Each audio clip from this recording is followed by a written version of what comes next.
पहले तो किसान एकता जिंदाबाद, भारत एकता जिंदाबाद, देश का संविधान जिंदाबाद। संविधान देखो ये जो किसानों का मुद्दा है, आप इसको पहले पूरी स्टडी से हम लोग समझें इसका मुद्दा क्या है।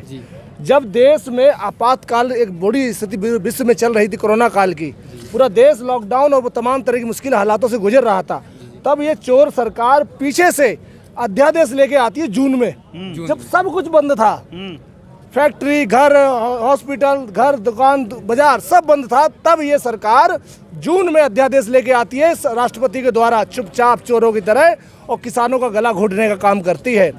और अध्यादेश लाने के बाद जो समय सीमा होती है 6 महीने के अंदर आपको पार्लियामेंट में सदन के दोनों लोकसभा और राज्यसभा में पारित कराना होता है। मतलब पहले राष्ट्रपति से इन्होंने स्वीकृति लेवा ली और फिर उसके बाद इसको अमली जामा पहनाते हुए इस किसान विरोधी बिल को इन्होंने पारित करा दिया। आप गौर करने वाली बात समझिए, जब कोई देश की 70% आबादी देश की आज किसानों से जुड़ी हुई है। मैं खुद किसान परिवार से आता हूँ, मैं दिल्ली में अब नौकरी कर रहे हैं हम लोग, हमारे माता, हमारे पिताजी, हमारे भाई, बड़े भाई, गांव के तमाम लोग अभी खेती से जुड़े हुए लोग हैं। तो भारत का 70% आबादी खेती किसानी से जुड़ी हुई है, लेकिन खेती किसानी के लोगों से जुड़े हुए लोगों से सवाल नहीं किया गया, पूछा नहीं गया कि आपकी मांगे क्या हैं बिल में। किसानों से नहीं पूछा, किसानों से ना किसान संगठनों से किसी से पूछा गया, ना पार्लियामेंट में जो किसान नेता जो बैठे हुए हैं उनसे भी नहीं पूछा गया कि आपकी मांग क्या है, आप क्या चाहते हैं। इस बिल में सुधार होना चाहिए, सुधार करने की नीति सरकारों की होनी चाहिए, लेकिन ऐसी कैसी नीति जो पूंजीपतियों को मजबूत कर रही है। अंबानी, अदानी के तमाम तरह के अब स्लोगन आपको मीडिया में दिखाई दे रहे हैं। मीडिया माफिया पूरी तरह गोदी मीडिया के रूप में आराम से उनके तरफ से तलबे चाट रहा है, आप आए दिन देख रहे हैं। तो ये जो बिल जो लेके आए, जो आज किसान, जो नौजवान, तमाम लोग रोडों पे सड़कों पे घूम रहे हैं, मोदी जी मन की बकवासबाजी कर रहे हैं रोज रोज टीवी पे आकर, क्या इन लोगों के बीच नहीं आ सकते? आप बिरयानी खाने माननीय प्रधानमंत्री पाकिस्तान के पास जा सकते हैं, इन देश वालों के पास नहीं है। जो देश का अन्नदाता जो आपका हर व्यक्ति का पेट भरता है, चाहे अंबानी हो, अदानी हो, चाहे नीचे गरीब हो, चाहे कोई भी समाज का हो, हर समाज का जो पेट जो है अन्नदाता भरता है, और उस अन्नदाता की आप नहीं सुन रहे। इसका मतलब इन्होंने पहले षड्यंत्र तरीके से पहले नोटबंदी करी, नोटबंदी के बाद इन्होंने जीएसटी लेके आए, पहले आम आदमी की जेबें नोच ली।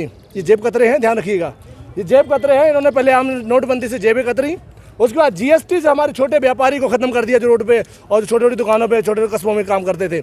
उसके बाद इन्होंने ये कोरोना काल का ड्रामा करके उस समय सब कुछ, जब 400, 200, 300 लोग जब देश में मरीज थे, तब इस देश में पूरा देश लॉकडाउन कर दिया। आज लाखों करोड़ों लोग मरीज हैं, लाखों लोगों ने शहादत दे दी कोरोना काल के नाम पर, तब सब कुछ खोल दिया इन्होंने। लेकिन क्या नहीं, आप ये देखिए, सबसे बड़ी चीज़, ये किसान अगर नहीं होता ना, तो आज हम लोग भुखमरी के कगार पर भी होते इस लॉकडाउन दौरान ही। देश में सब कुछ बंद था, सबको तालाबंदी थी, देश में जुडिशरी बनता, देश में मीडिया बनता, देश में रोडें, हॉस्पिटल बनते, संसद और लोकसभा बनती, विधानसभा बनती, सब कुछ बनता था। सिर्फ एक डिपार्टमेंट खुला हुआ था देश का, वो देश का किसान खुला हुआ था। उस समय भी बुआई चल रही थी खेतों में, उस समय भी देशों में खेतों में किसान अपना लगा पड़ा था, क्योंकि उसी खेती की वजह से देश की जो -23 GDP बता रहे थे ना, अगर किसान नहीं जाग रहा होता तो ये -40 चली जाती है, देश का नर्क बन जाता। किसान एकता। आप समझिए, मोदी जी का साफ साफ कॉन्सेप्ट है कि इन लोगों को, जो लोग अभी तक आपके हंसिए में नहीं थे, खासकर किसान लोग जो अभी तक पूंजीपतियों के चुंगल में नहीं थे, इनको कैसे फंसाया जाए, ये उसी लिए षड्यंत्र लाके काला बिल लेके आए हैं। इन 3 बिलों में जो काले कानून बिल लाए हैं, उनमें पब्लिक को बताने की जरूरत थी कि आप जो कॉन्ट्रैक्ट फार्मिंग क्यों लेके आए भाई। कॉन्ट्रैक्ट फार्मिंग अगर बताना जरूरी था, लेकिन किसानों तो पूछा ही नहीं। पूछा किससे पूछा है? नहीं पूछा ना, आपसे पूछा है? नहीं पूछा। आप इनसे पूछते हैं, मंडी समितियाँ खत्म हो जाएंगी, हमारा जो गांव का गरीब खेत हर मजदूर जो वहाँ मंडियों में पल्लेदारी करता है, वो कहाँ जाएगा? ये सवाल होने चाहिए सरकार से, नहीं है। आप MSP पे गारंटी क्यों नहीं दे रहे? नहीं दे सकते, उनको पता है MSP गारंटी देंगे, सरकार कहेगी गेहूँ लेगी 25 रुपये किलो। जब गारंटी साइन कर देंगे तो आपको मंडी में बेचो, सरकार को बेचो, चाहे लाला बनियों को बेचो, आपको 25 रुपये में खरीदना पड़ेगा। इस गारंटी को क्यों नहीं देना चाहती कि व्यापारी और जो उनके पूंजीपति से धन्ना सेठ हैं, इनकी दुकानें कहीं ना सड़ जाएं। तो दूसरा इन्होंने क्या किया, स्टॉकिंग का। पहले जबकि स्टॉकिंग को ऑफेंस माना गया था, अपराध माना गया था। अगर कोई बंदा स्टॉकिंग करता है प्याज की, आलू की, दालों की, किसी की भी चीज़ की, तो उसमें अपराध होता था।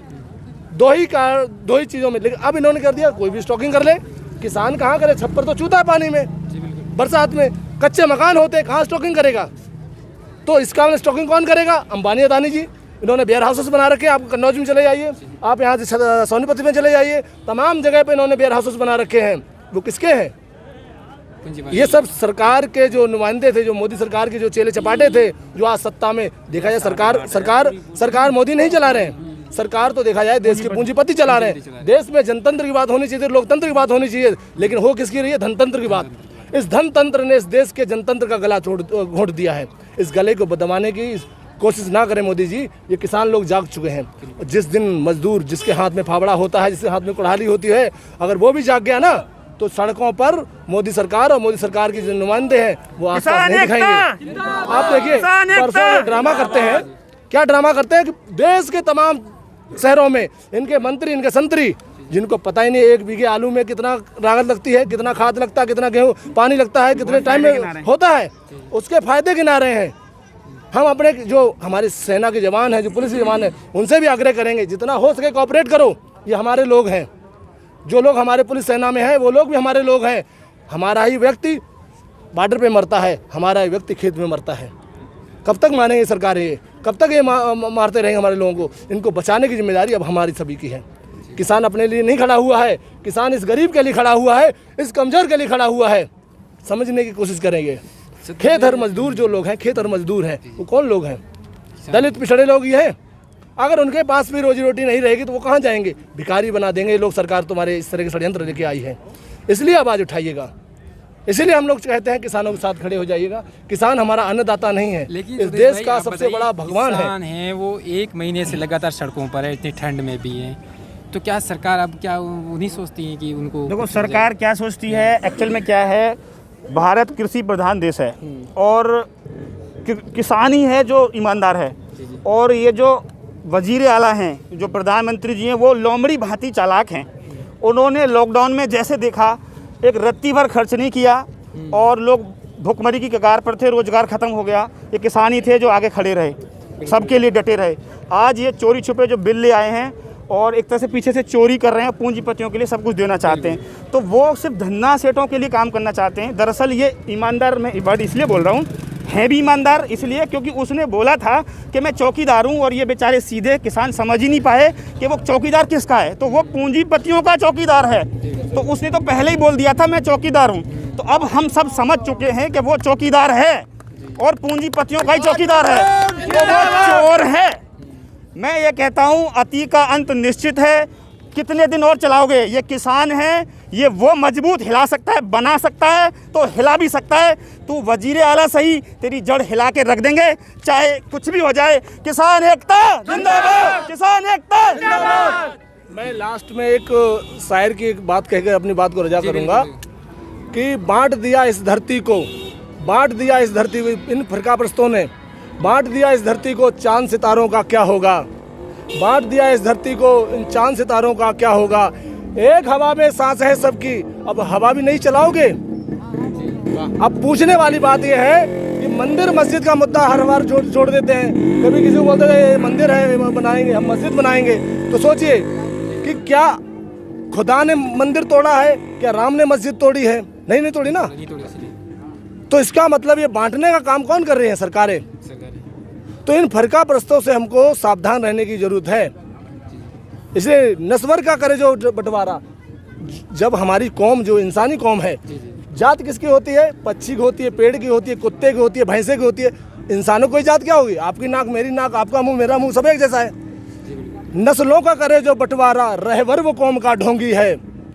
नस्लों का करे जो बंटवारा, रहबर वो कौम का ढोंगी है।